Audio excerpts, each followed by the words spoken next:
جنگل میں شیر نے حکم جاری کر دیا کہ آج سے ہر سینئر جانور جونیئر جانور کو چیک کر سکتا ہے، بلکہ سزا بھی دے سکتا ہے۔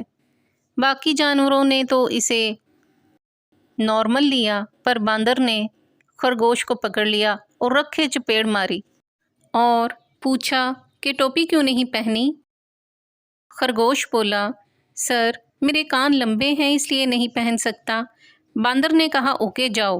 اگلے دن پھر خرگوش چہل قدمی کر رہا تھا۔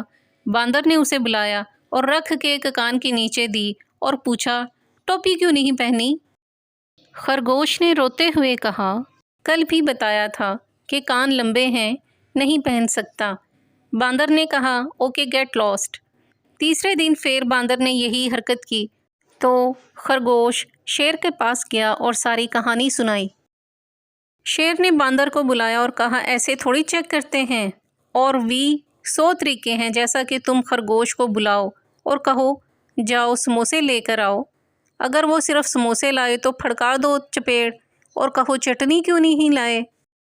فرض کرو اگر وہ دہی والی چٹنی لے آئے تو لگاؤ چپیڑ اور کہو آلو بخارے والی کیوں نہیں لائے، اور اگر وہ آلو بخارے والی لے آئے تو ٹکا دینا کہ دہی والی کیوں نہیں لائے۔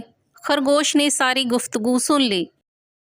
اگلے دن باندر نے خرگوش کو بلایا اور کہا جاؤ سموسے لے آؤ۔ خرگوش بھاگا بھاگا سموسے لے آیا۔ باندر نے پوچھا چٹنی لائے ہو؟ خرگوش بولا یس سر۔ باندر نے پھر پوچھا کون سی؟ خرگوش بولا سر دہی والی اور آلو بخارے والی دونوں لے کر آیا ہوں۔ باندر نے رکھ کے ایک چپیڑ ماری اور پوچھا تو اے دس ٹوپی کیوں نہیں پائی؟ یعنی آپ لوگوں کو کبھی خوش نہیں رکھ سکتے۔